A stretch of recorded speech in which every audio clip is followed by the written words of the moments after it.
Hey, hello everyone. Welcome back to another 8:30 workshop video. In this one, we're going to be workshopping my ever-changing rules for solo play.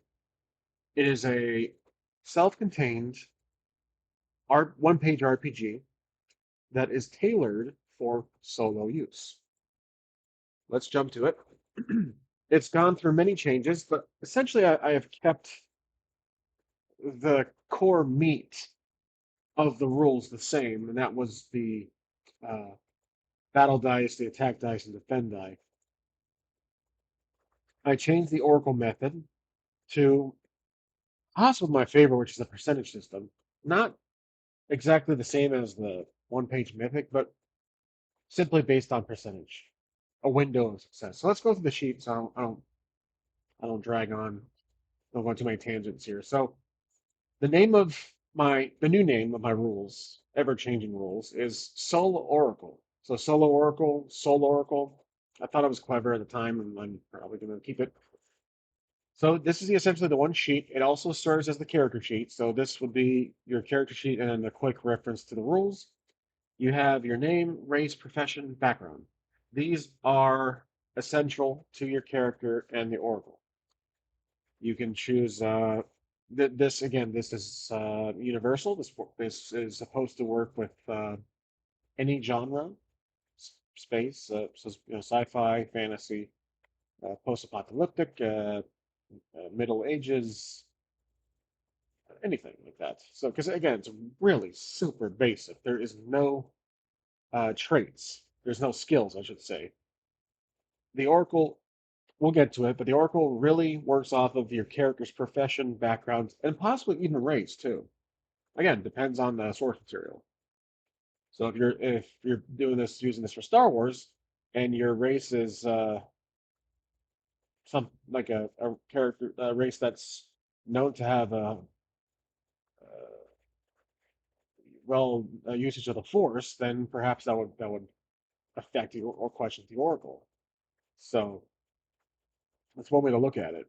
Your race, depending on the source material, could also impact the depending like if your character is if your race is set in a world where the majority hunts you down, then that could affect your chances that could, negatively. So like that's basically what I'm just trying to say. The Jedi example probably not. I'd probably screw that reference up, but again, I hope that makes sense. Um, then there's just a few character stats I have right here. You have your health, which you do track, and you can increase over time as you get promoted. Promoted is there's your rank. To set your health, you roll 46. You don't remove one, you roll completely. So you can have up to 24. And then your rank can go. I don't have a rule on the limits, but I might include one if we, for example, maybe up to 20 perhaps. So if I were to minus that here, we can say up to 20 like that. And then for health, I think it'd be better if I do this. I include that so people can track. It'd be easier to track your current and max health at the same time. There we go. All right, I think that's suitable. Then I brought this back. So my previous rules several times I've had changed the character traits. I think I had skill sets or ability scores, etc. But now I just brought back the attack die, defense die. So in how I might play is basically I don't have names of weapons or armor. It's strictly the die. So your character can start with D4, D6, or D8. Or I'm sorry, you start with D4, then you can get promoted to D6, D8, etc. At the moment, I don't have D10 as an option because of the enemy list. I want this to be really challenging, but um, you might be able to start if your character is well in their adventure. You might be starting with a higher attack die. Again, there's a lot of chance mix of luck here. So your attack die is like it says a D4, D6, or D8. Your defense die the same. Then similar to Karen, or exactly similar to Karen, you have inventory. You can hold up to 10 items. It doesn't say if you start with something, you can just list them with 10 items. List up a few items. So I probably could verify that. Let's see if I have room. Let's probably the problem if I do this is that it impacts everything. But let's see, start with a light source, and because you already have an attack die and defense die and food and rations. So there. It doesn't look like anything got bumped out of the way as far as the lining goes. So start with a light source and rations. All right, here comes the big part of the rules. You have the Oracle of Chance. So I've done this many times before in my previous videos. I've used a percentage system, which I absolutely love doing. It's really great. Um, if you have a question for the Oracle, estimate a window of success based on percentage, 1 through 99. So again, I choose 1 through 99, not only because the die is dependent on that, but if you have a 1% chance and you just happen to roll that one, you are the luckiest person alive. But you still have that 98% chance of failure, um, or 99% chance of failure. Up to 99, so if you're 99% chance, you can, I think I'm pretty sure you can still roll 100. So if you roll 0, 0, I think, then I'm guessing full zero. Again, that's just, I'm a little new to tabletop is 0, 0, 0, 0. I'm guessing it's just zero. So I don't think there's even a 90, 100, a way to make this 100 per se. I don't think there is. 99. So I might change that to 98. That might be better. There we go. Rating within, so rolling within that window, like that picture shows, is a yes. Over is a no. Exact is a perfect. So if my character needs like I always reference this, my character needs to scale a wall, and he is a very athletic person. I mean, he's a professional. He's a gymnast.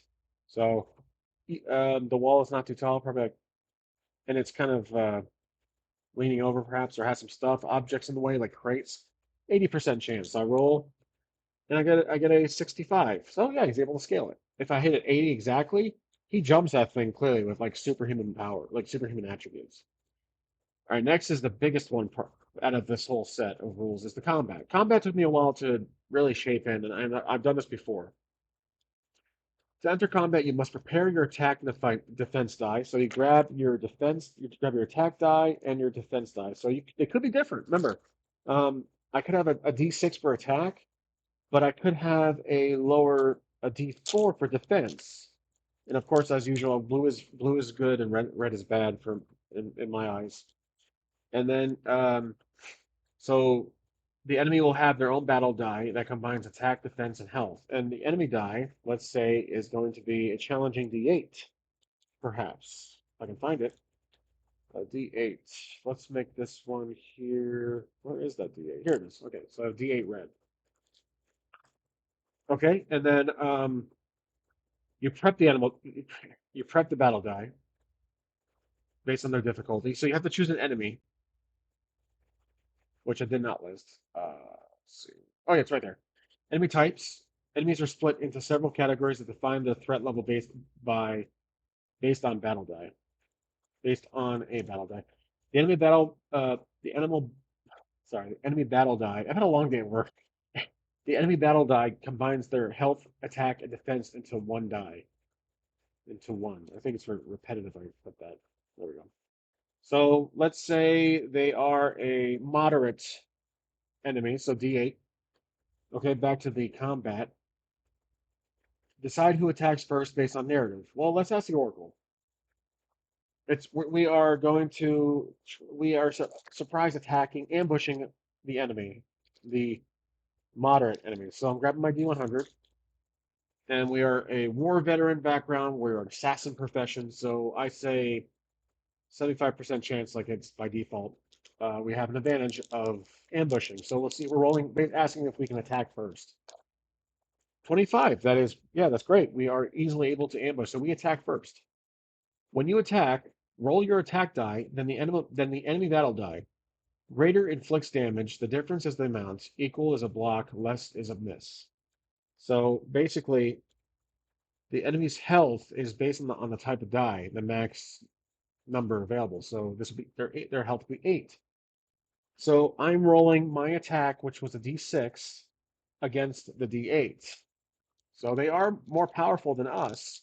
But if I roll these two, 5, 2, so I rolled a 5, enemy rolled a 3. I deal 2 damage to the enemy. So now they are down to 6. So on and so forth. So in opposite of that, when the enemy attacks, roll the enemy battle die, then your defense die. If higher than your defense die, you take damage. The difference is the amount, equals a block, less is a miss, etc. As usual. So my defense die is d4, and they are the same d8. So I'm gonna roll these two. Yes, I didn't do too well. So I rolled a 1 defense. They rolled a 3. So, oh, okay. I take 2 damage, and my health it would be wherever it's set. So the highest 24. I take 2. So you still have a lot of health. And it's but again, I want to make this available for a long term. So in any event, we could fudge that.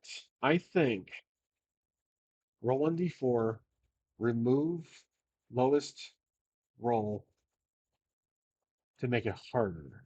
I'm thinking I'm going to do that. Again, this is a work in progress. This is not like a final version of it. It's always ever changing, but I'm trying to tweak it as I go.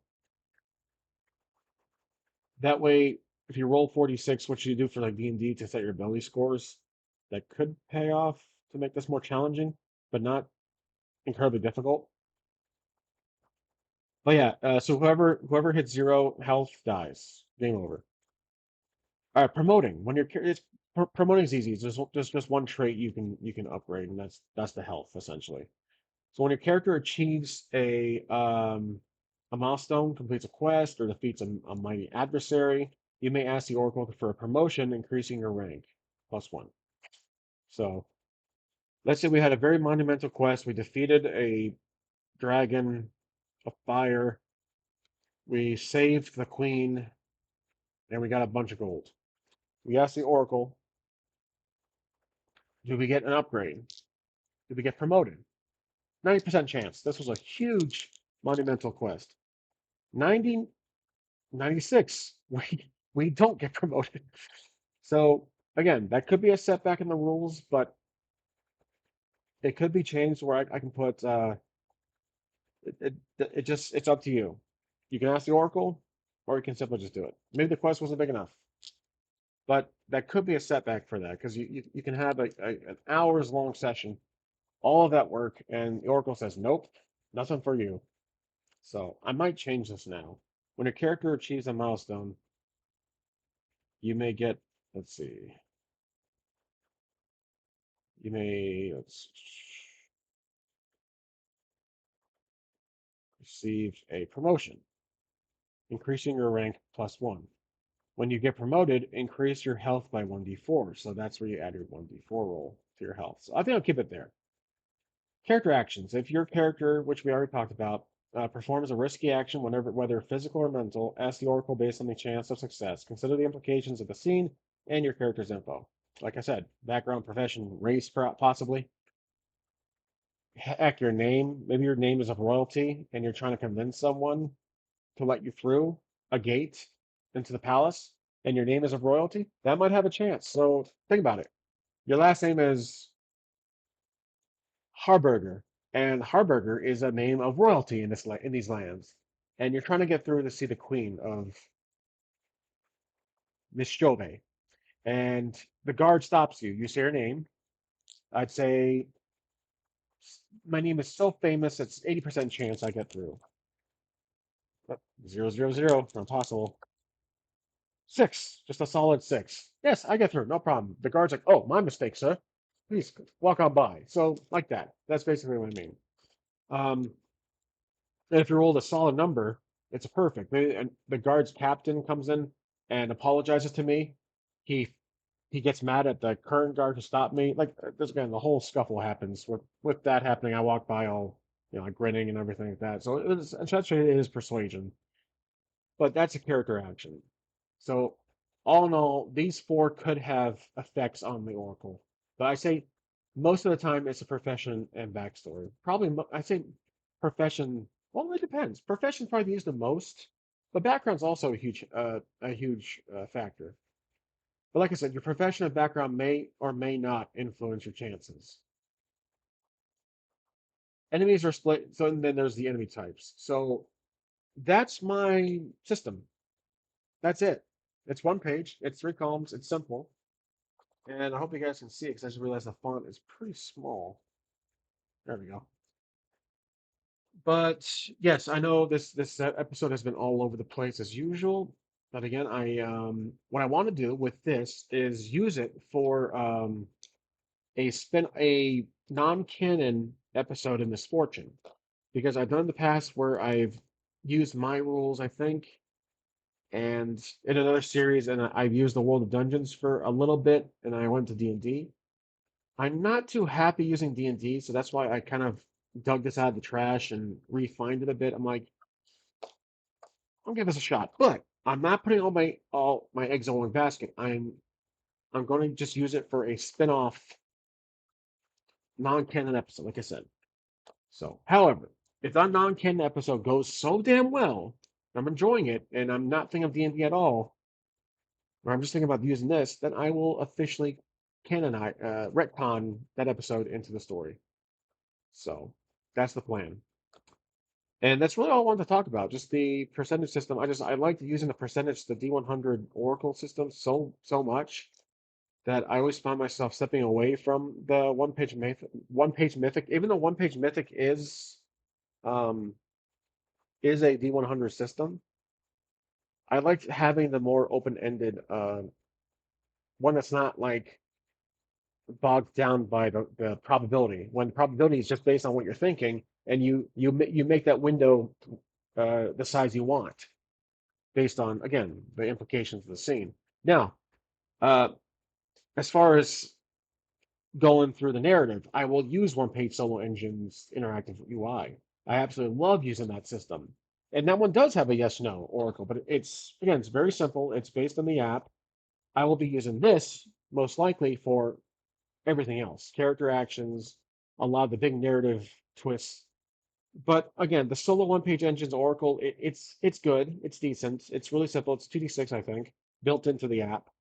But I still prefer whether it's on D&D Beyond or physical dice. I still prefer rolling dice to keep that tradition alive on this channel.